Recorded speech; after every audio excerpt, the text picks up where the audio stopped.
એક ભારત માતાના ટુકડા થઈ રહ્યા છે। ધરતી માતા ઉપર રક્ત સ્રાવ થઈ રહ્યો છે। ગાય માતા કતલખાને જઈ રહી છે। નદી માતા સુકાઈ રહી છે।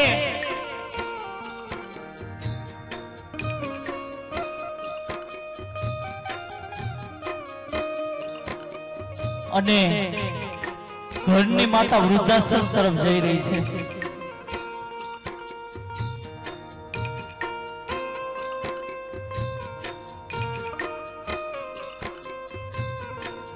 વૃદ્ધાશ્રમ 1 મિનિટમાં બંધ થઈ જાય, પણ ક્યારે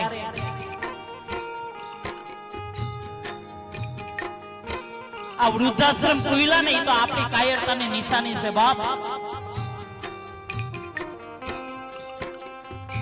કે દરેક સમાજની અંદર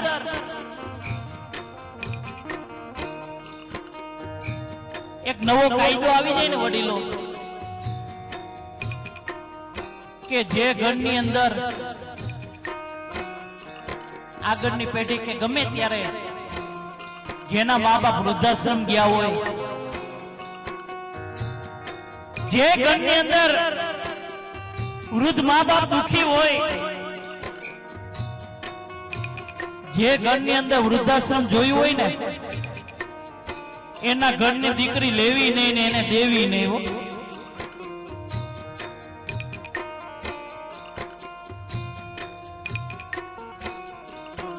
કારણ કે એની દીકરી તમે લેહો ને એટલે તમારો ક્યારેક વૃદ્ધાશ્રમમાં જવાનો વારો આવશે, યાદ રાખજો। કારણ કે ચામડા ગમે એટલા ધોળા હોય પણ સ્વભાવ ન જાય કોઈ દી, જાતિ સ્વભાવ તો બતાવીને જ રહીએ બાપ।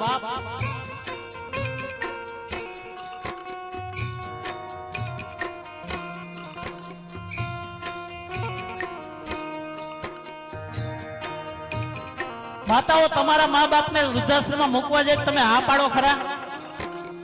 જોરથી બોલો, તમારા મા બાપને વૃદ્ધાશ્રમમાં મૂકવા જાય તો હા પાડો?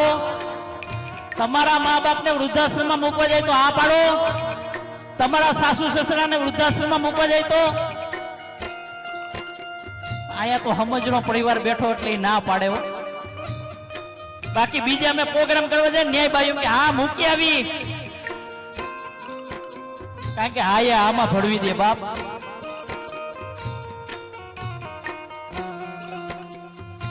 તમને જો તમારા મા બાપ ની અંદર દ્વારકા વાળો નહીં દેખાય ને, તમને જો તમારા મા બાપ ની અંદર ઘનશ્યામ મહારાજ નહીં દેખાય ને, તમને જો તમારા મા બાપ ની અંદર રામદેવજી મહારાજ નહીં દેખાય ને, તો મંદિરે ગમે એટલા ધક્કા ખાઓ ને કોઈ દી નહીં દેખાય। કારણ કે જેટલો તમને ભરોસો લે પથ્થરની મૂર્તિ ઉપર છે એટલો ભરોસો જો તમારા મા બાપ ઉપર રાખી લ્યો ને તો લેખના મેખ મારી દે બાપ। કારણ કે ઓલી મૂર્તિ બોલતી નથી ને એટલે બધાને ગમે હો। બાકી આ બોલતી ને ચાલતી મૂર્તિને તમે એકવાર સેવા કરી લ્યો ને,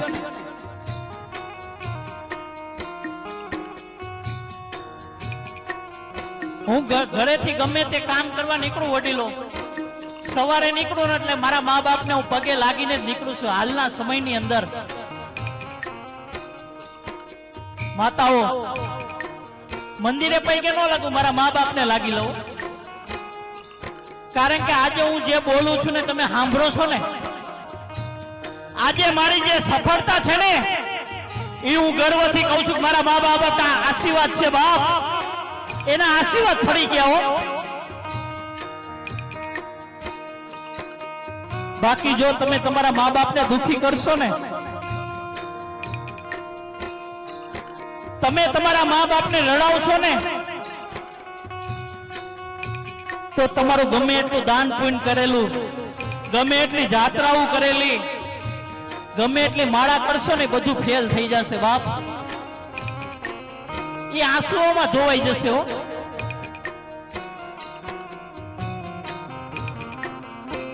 माँ बाप को मत सताना, उसका दिल रो देगा बाप। माँ बाप को मत सताना, उसका दिल रो देगा। जो मेरा भगवान सुन लेगा ना तो तुझको जड़ा मूળ से उखाड़ के निकाल देगा बाप। તમે જો તમારા મા બાપને રડાવશો નહીં, મારા દ્વારકાધીશના કાને શબ્દો અથડાણા ને, એનો અવાજ જો મારા ઘનશ્યામ મહારાજના કાને વયો ગયો ને, તમને આ દુનિયામાંથી ઉઠાવી લે બાપ।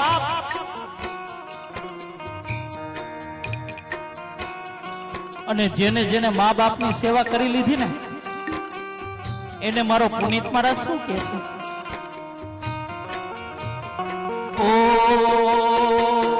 ભીને સુઈ પોતે અને સુકે સુવાડ્યા આપને, સુકે સુવાડ્યા આપને, સુકે સુવાડ્યા આપને, ભીને સુઈ પોતે અને સુકે સુવાડ્યા આપને, એ અમીમય એ આંખને, એ અમીમય એ આંખને ભૂલીને ભીંજવશો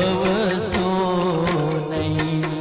ભૂલો ભલે બીજું બધું, મા બાપને ભૂલશો નહીં। અગણિત છે ઉપકાર એના, એ હવી સરશો નહીં। મા બાપને ભૂલશો નહીં, મા બાપને ભૂલશો નહીં।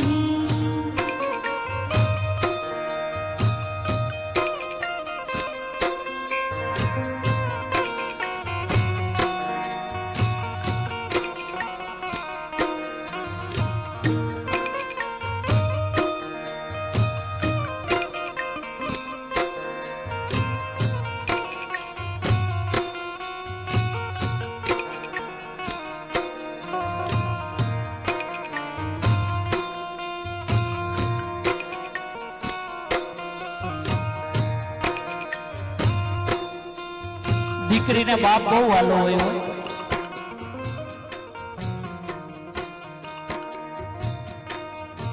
દીકરી વર્ષાબેન અને ઉષાબેન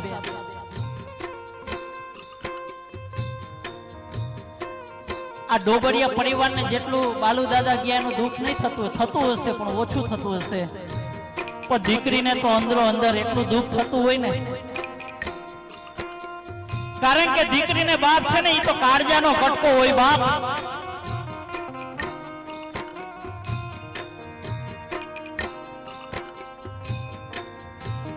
ઉષાબેન ને એમ હોય કે મારા પિતાજી મને ક્યારે મળશે હવે પાછા। વર્ષાબેન ને એમ હોય કે મને મારા પિતાજી ક્યારે મળશે, કારણ કે આ દુનિયાની અંદર એને કાંઈ પણ તકલીફ પડે ને એટલે તરત જ બાપને ફરિયાદ કરે હો, પપ્પા મને આજે આ તકલીફ છે પપ્પા।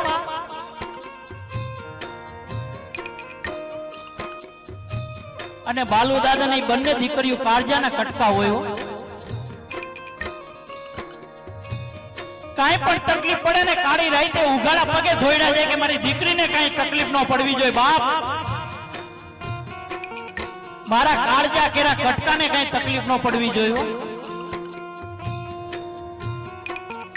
હવે દીકરીઓ કોને ફરિયાદ કરે? અરે સાસરાની અંદર ગમે તેમ કહી દે પણ બાપ વિશે કઈ બોલે ને એટલે દીકરી રણચંડીનું રૂપ લઈ લ્યો। કે તમે મને ગમે એમ કહો પણ મારા બાપ વિશે કઈ નહીં કહેતા. બાપ આ દીકરીનું પાત્ર છે. બાપ અને દીકરીનો નિસ્વાર્થ પ્રેમ હોય, કોઈ સ્વાર્થ ન હોય. સાતમ આઠમ આવે ને એટલે આખું ઘર નો સંભાળે પણ બાલુ દાદા તરત જ ફોન કરે કે બેટા ક્યારે આવો છો હવે તમે? આજે કેનારા વયા ગયા બાપ. અરે કોઈ નો સંભાળે ને તો તરત જ દીકરીને કે પપ્પા મારે ગાડી નથી, પપ્પા મારે રિક્ષામાં આવવું પડે, તો તરત જ બાપ જઈને તેડી આવ્યો. અને દીકરી ઘરે આવે ને ત્યારે આમ દિવાળી જેવો માહોલ થઈ જાય. બાપ ને હરખ નો હમાતો હોય. દીકરીને પૂછે કે બેટા તને કઈ તકલીફ નથી ને દીકરા? બેટા કઈ તકલીફ હોય તો કહેજો. વારી વારી બાપ પૂછતો હોય. અરે દીકરી સાસરે જતી હોય ને ત્યારે આમ બાપ ઊંચું ઉપાડીને ન જોઈ શકતો હોય. આ દુનિયાની અંદર બાપ બે જ વાર રડે. આ દુનિયાની અંદર બાપ બે જ વાર રડે. એક દીકરો તર છોડી દે ને કે પપ્પા તમે મારા ભેગા નહીં, પપ્પા તમે મારા ભેગા નહીં કારણ કે મને પોહાતું નથી, ત્યારે બાપ દુનિયાથી હારી જતો હોય. અને બીજી વાર દીકરી સાસરે જતી હોય ને, વિદાયનો સમય થતો હોય ને, અરે ગમે એટલી મૂછું હોય, લીંબુ લટકતા હોય, પણ દીકરી જ્યારે વિદાયનો સમય થતો હોય ને માતાઓ, ત્યારે બાપ ભાંગી પડતો હોય.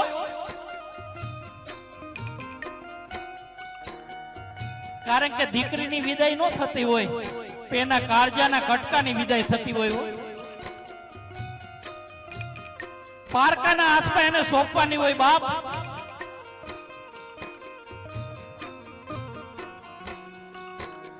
અને ઈ વેદના કોને ખબર પડે? જેને દીકરીઓ હોય ને એને ખબર પડે, બધાયને ન પડે.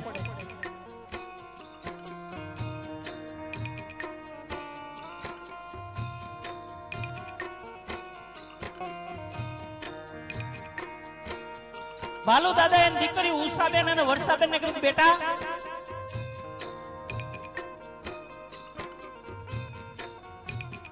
બાપ સાંજે હૂતો હોય ને ત્યાં દીકરીના વિચાર કરતો હોય, કઈ પણ તકલીફ હોય ને કે મારે શું કરવું.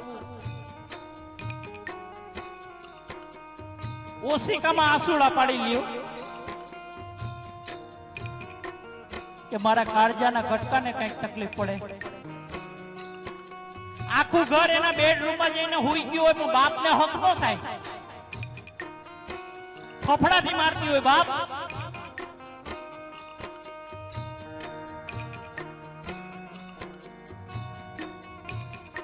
પણ આજે બાલુ દાદાની વિદાય થઈ ગઈ ને,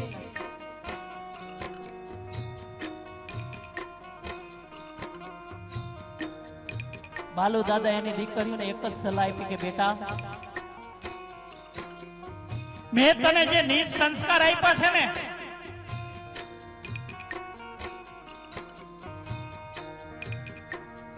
ઈ તારો કરિયાવર માનજે હો. બીજા ઘરે જઈને દીપાવજે બાપ.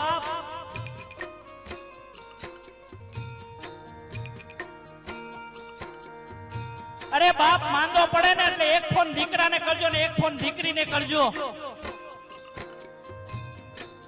એટલે તમને ખબર પડે કે પેલા કોણ આવે.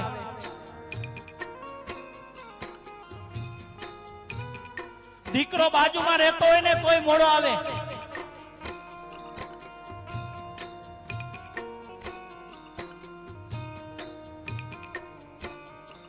અને દીકરી તરત જ દોડીને આવે. બાપનો ફોન આવે ને કે પપ્પા દીકરા મને આજે મજા નથી બેટા, એટલે દીકરીને હક ન થાય. તરત જ એના પપ્પા પાસે આવીને પગ ઘસરે, માથું, પપ્પા તમને શું થાય છે પપ્પા? અને બાપ દીકરીનું મોઢું જોવે ને એટલે 50% તો હાજે એમનેમ થઈ જાય હો.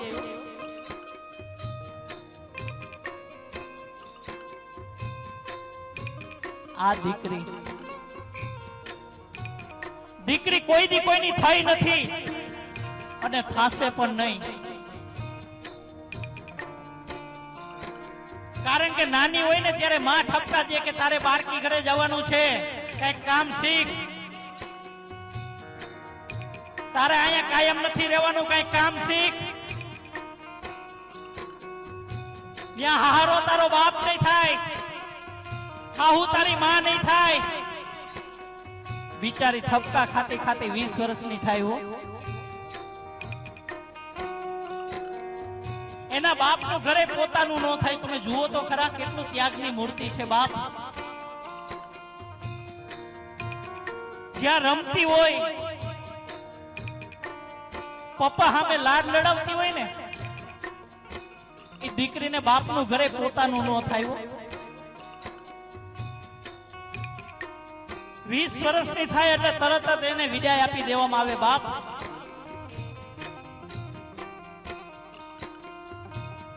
અને સસરાની ઘરે જાય ને તોય બિચારી ઠપકા જ ખાતી હોય. અરે પોતે 9 મહિના સુધી દુઃખ વેઠીને દીકરાને જન્મ આપે ને તો પોતાનું નામ ન લગાવે, એના બાપનું નામ લગાવી દે. આ ત્યાગની મૂર્તિ છે.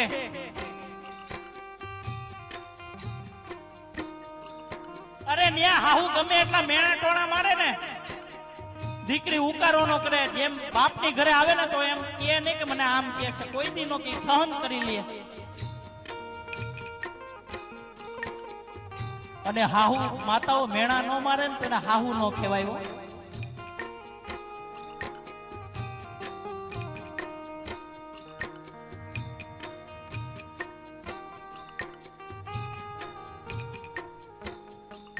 દીકરીને કઈ પણ તકલીફ પડે ને એટલે બિચારી એક રૂમમાં જઈને રોઈ લે.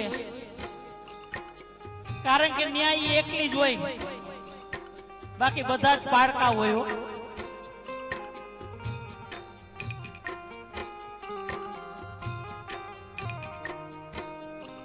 બાપને ફરિયાદ ન કરે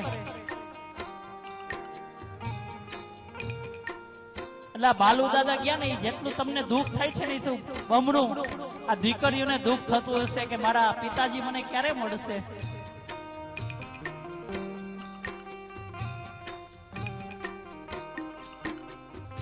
મને આવા માવતર ક્યારે મળશે.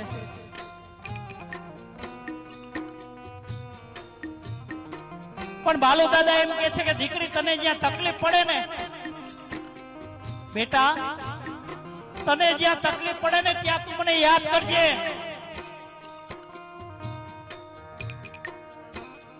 તને જ્યાં તકલીફ પડે ને ત્યાં તું મને યાદ કરીશ, હું સૂક્ષ્મ સ્વરૂપે આવીને તારા કામ પાર પાડી જઈશ બાપ.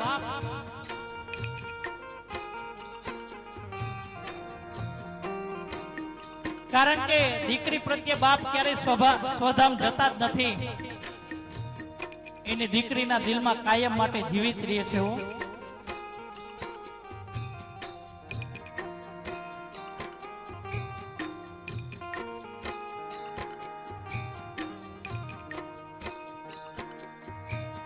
ત્યારે નિસ્વાર્થ ભાવનો પ્રેમ હોય તો બાપ ને દીકરી અને બીજું માં ને દીકરો.